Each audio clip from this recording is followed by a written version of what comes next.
ऐसे कोई मीटिंग नहीं थी। ये तो हम सभी प्रतिपक्ष नेता हैं अपने भारतीय जनता पार्टी के, और जिला के महामंत्री हैं देवलाल जी, महावीर सिंह जी हैं।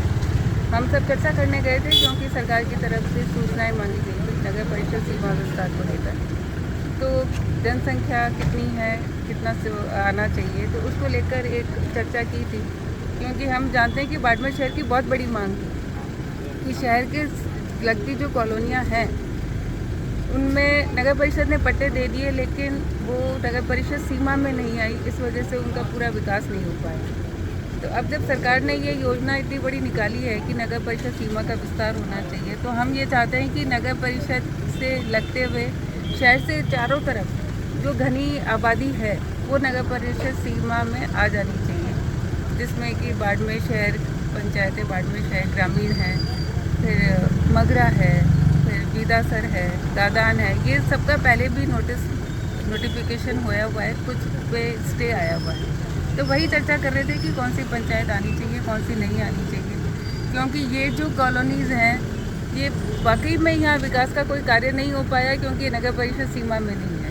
तो ज़रूरी है कि यहाँ पर अच्छी सड़कें बने, नालियाँ बने, सीवरेज का काम हो।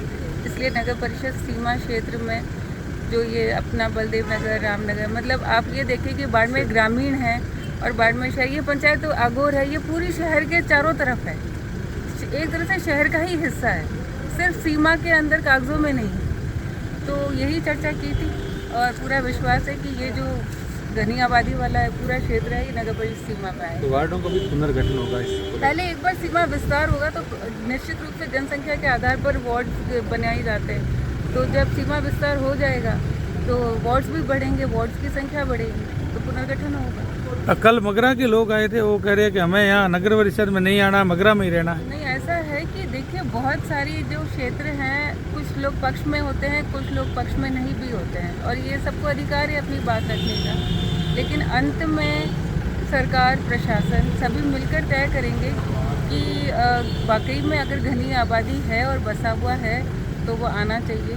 तो ये सब पूरी जांच होगी, उसके बाद तय होगी। तो मैम अब नगर परिषद कार्यकाल में प्रशासक नियुक्त किए हुए हैं, और बाकी जितने भी जनप्रतिनिधि हैं, ठीक है, ऑफिशियली वो पार्षद नहीं है, लेकिन फिर भी जिम्मेदारी तो पूरी निभा रहे हैं। पूरा कर्मचारी सभी लगे हुए हैं, और हमारे जितने जनप्रतिनिधि हैं जो वार्ड में पार्षद हैं, वो अभी भी अपना काम पूरी जिम्मेदारी से कर रहे हैं। तो मुझे नहीं लगता कि कोई समस्या आए। आयुक्त की सीट खाली पड़ी है, यूआईटी चेयरमैन को यहाँ बनाया गया है। एक बार प्रशासक बनाया गया है, और बीच में ये चुनाव की वजह से आचार संहिता भी लगी हुई थी, उपचुनाव थे तो, लेकिन अब जल्दी ही कमिश्नर की नियुक्ति हुई। तो कांग्रेस के 5 साल नगर परिषद में आप तो खुद ही बाड़मेर शहर से आते हैं, आपको पता है 5 साल में किस तरह का काम हुआ। खुद कांग्रेस के ही पार्षद कह रहे 100 करोड़ का घपला हुआ।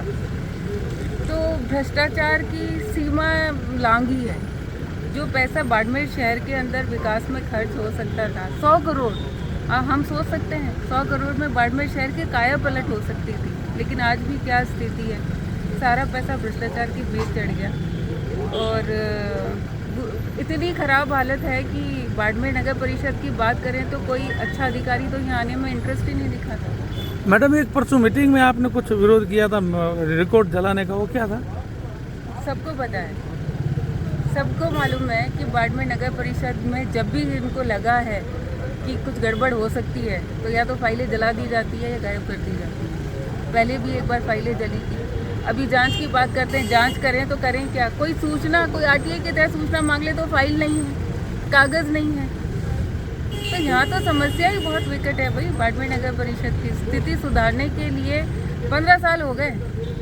15 साल में ये बदतर स्थिति हो गई है बाड़मेर नगर परिषद की, और उसका खामियाजा किसको भुगतना पड़ता है? सबसे ज़्यादा जनता को भुगतना पड़ता है।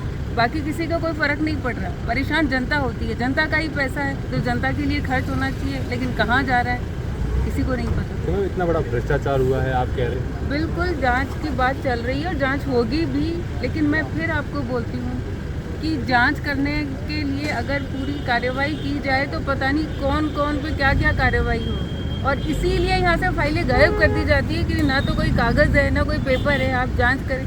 फिर भी हमारा सरकार से हमने कह भी रखा है, और सभी यहाँ भारतीय जनता पार्टी के जिलाध्यक्ष हैं दिलीप जी पालीवाल, सभी ने कहा है कि यहाँ पर जांच होनी ही चाहिए। मैडम एक बस स्टैंड का काम भी शुरू हुआ था, अभी तक वापस बंद पड़ा है, उसका उद्घाटन भी हो गया था, वो क्या अभी तक? कौन सा बस स्टैंड की बात कर रहे ये तिलक बस स्टेशन का हैं? तिलक बस स्टैंड का तो कॉम्प्लेक्स के लिए हुआ था काम शुरू। हाँ, वो कॉम्प्लेक्स बनना है वहाँ, लेकिन पैसा होगा जब बनेगा। अभी तो भ्रष्टाचार की भेंट चढ़ गई, आपको पता है क्या ऑब्जेक्शन चल रहे हैं, सब पता है। ठीक है होगा, सब ठीक करेंगे, सुधार करेंगे। ठीक है मैडम।